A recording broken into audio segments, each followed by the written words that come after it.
Section 1. The Sacred Dance of Spirits, introducing Voodoo. Now let us turn our gaze towards another profound spiritual path, one that is perhaps even more shrouded in myth and misunderstanding. We speak now of Voodoo, or Vodou, as many of its faithful prefer. This is an ancient tradition, its deepest roots nourished by the soil of West Africa. It is a vibrant faith, pulsating with life, with spirit, with sacred energy, often sensationalized, rarely truly understood by the uninitiated eye. Voodoo is not a collection of sinister spells, but a complex spiritual tapestry, woven with threads of history, resilience, and profound connection to the divine. From its African cradle, Voodoo journeyed across the vast, sorrowful waters, carried in the hearts and souls of those stolen from their homelands. It took new, powerful root in the Caribbean, most notably in Haiti. Here, amidst unimaginable hardship, Voodoo not only survived, it flourished. It became a beacon of strength, a source of identity, a wellspring of spiritual power. It is important to affirm Voodoo is a religion, a complete spiritual system, with its own cosmology, its own priesthood, its own sacred rites. A path that guides its followers through the mysteries of life and death. At its very essence, Voodoo is about connection, a sacred interplay, a deep, resonant bond with the unseen forces that shape our world.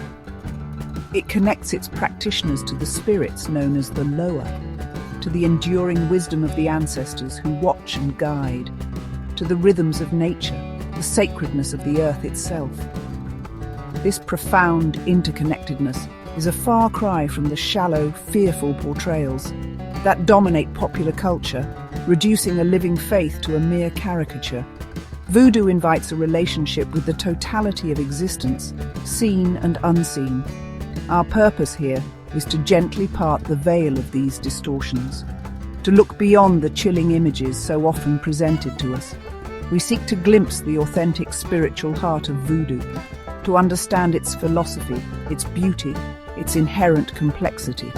This is not an attempt to sanitize nor to sensationalize further, but to offer a respectful exploration of a rich and enduring faith, a faith that has provided solace, meaning, and empowerment for countless souls. Let us approach with open minds and spirits willing to learn anew.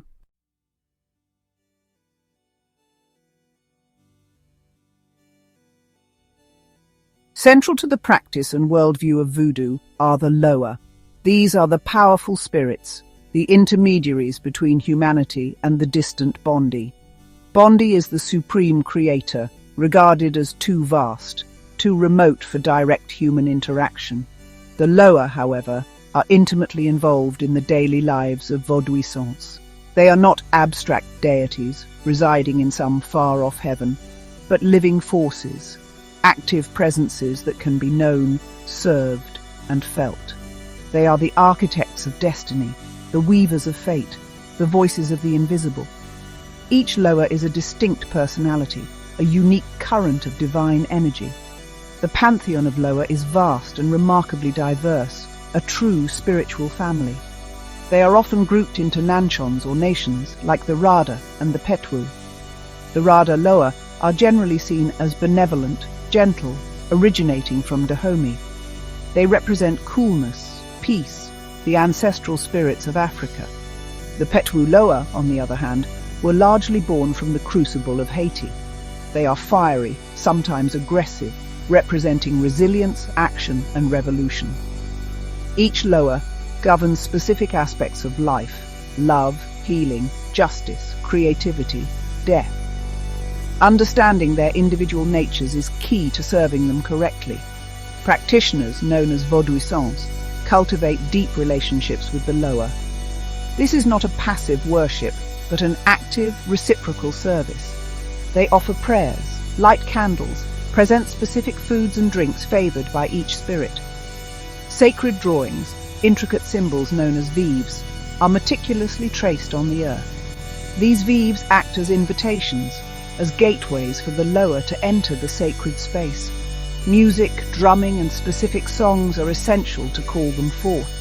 To serve a lower is to honor them, to feed their energy, to keep their presence alive. It is a commitment born of respect, devotion, and sometimes profound need. This sacred relationship is one of mutual exchange, a divine partnership.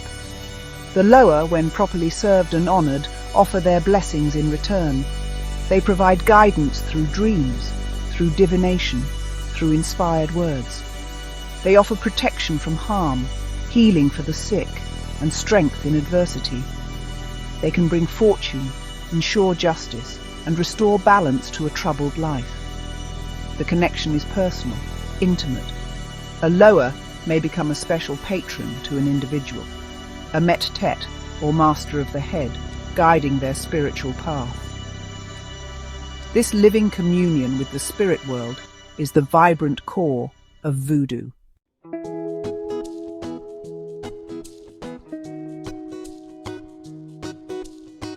Voodoo rituals are the sacred arenas where the veil thins, where the world of spirits and the world of humans meet and interact. These ceremonies are not solemn, hushed affairs conducted in dim shadows.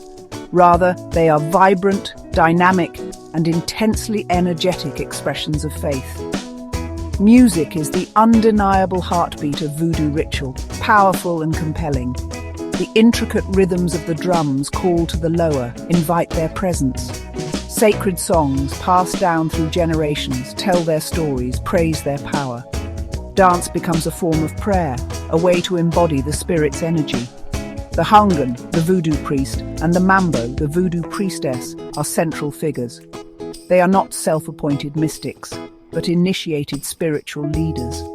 They undergo long, rigorous training to learn the sacred songs, the rituals, the vives, to understand the complex natures of the lower and how to serve them. They act as healers, diviners, and counselors for their communities. Facilitating communication between the human and spirit realms is their sacred duty. They bear great responsibility, guiding their congregations with wisdom and care. Their role is vital to the spiritual health and cohesion of their followers. The Haunfor, the voodoo temple, is the sacred space where these ceremonies unfold. It is more than just a building. It is a consecrated ground, a spiritual home. At its heart often stands the Poto Mitan, the sacred center post. This pillar is seen as a direct channel, a pathway for the lower to descend from the spirit world into the world of the living during ritual. Around it, the vives are drawn with cornmeal or flour, each unique to the invited lower. Altars laden with offerings, candles, bottles of rum, perfumes, images of saints, all create a potent atmosphere, charged with spiritual expectation and devotion. One of the most profound and often misunderstood aspects of voodoo ritual is spirit possession. This is not the demonic infestation depicted in fearful tales, but a sacred communion, an honor where a lower mounts or rides a devotee. The individual's consciousness recedes, and the spirit speaks and acts through them. The lower may offer prophecies, give counsel, perform healings, or simply dance. It is a direct, unmediated encounter with the divine, often transformative for the individual, and a powerful affirmation of the lower's presence for the entire community. This sacred dance of spirit and flesh is a testament to voodoo's living power.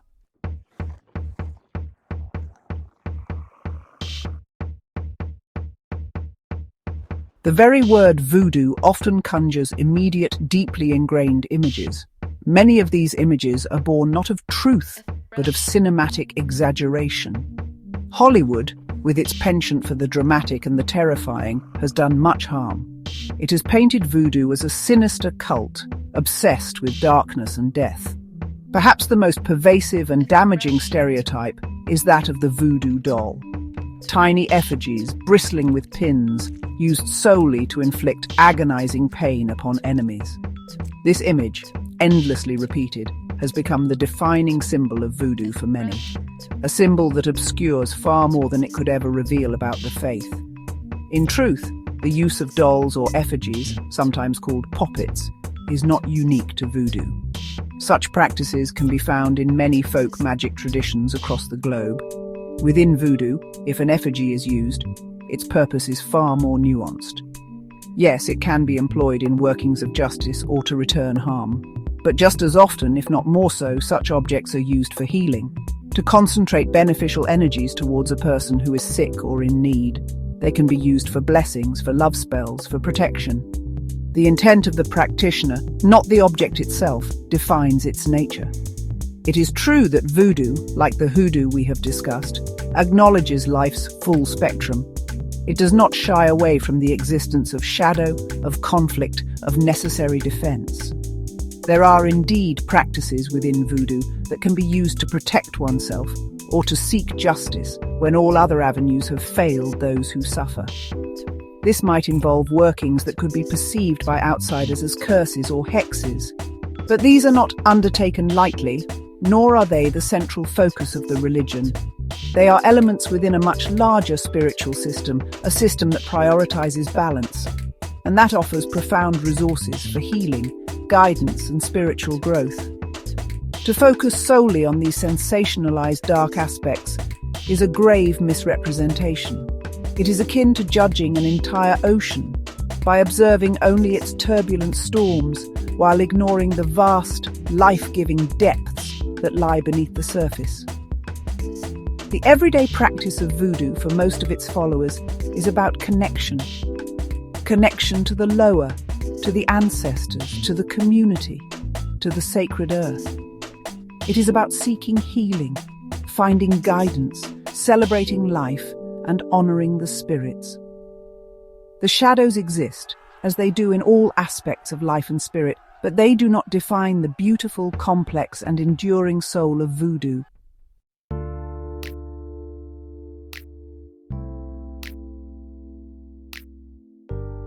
Section 5.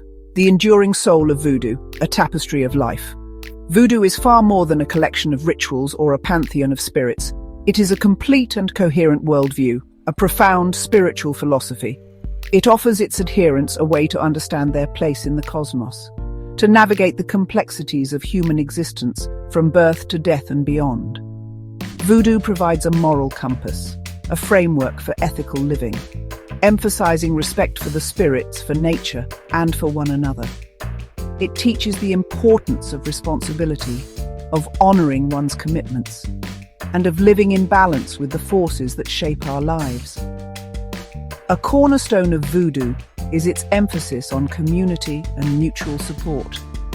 The Honfor is not just a temple, but a spiritual family, a social hub. Vaudouisants come together to celebrate, to mourn, to heal, to support each other. This sense of collective identity and shared spiritual purpose is incredibly strong. Ancestors are revered not as forgotten ghosts, but as active members of the lineage. Their wisdom guides the living, their blessings protect the family. The sacredness of nature is also deeply ingrained, with spirits inhabiting trees, rivers, and stones. This creates a profound respect for the environment, for all of life. The resilience of voodoo is a powerful testament to its spiritual vitality. For centuries, it has faced relentless persecution, denigration, and misunderstanding. Colonial powers and dominant religions sought to eradicate it, to silence its drums. Yet, it has endured, adapting, evolving, and retaining its sacred core. This survival against such overwhelming odds speaks to the deep truth it holds, for the millions who have found and continue to find solace and strength within its embrace. Its continued vibrancy in Haiti and across the diaspora is truly remarkable, a sacred fire that refuses to be extinguished by ignorance or fear. Therefore, let us move beyond the distorted caricatures, the fearful whispers. Let us acknowledge voodoo as a rich, complex, and legitimate spiritual tradition, a path that has offered profound meaning and connection for generations. Its shadows, like the shadows in our own lives, are part of a greater whole. They do not negate the immense beauty, the deep wisdom, the vibrant life force that pulsates at the heart of this ancient and enduring faith. Voodoo is a testament to the diverse ways humanity seeks the sacred, a living, breathing spiritual tapestry worthy of our deepest respect.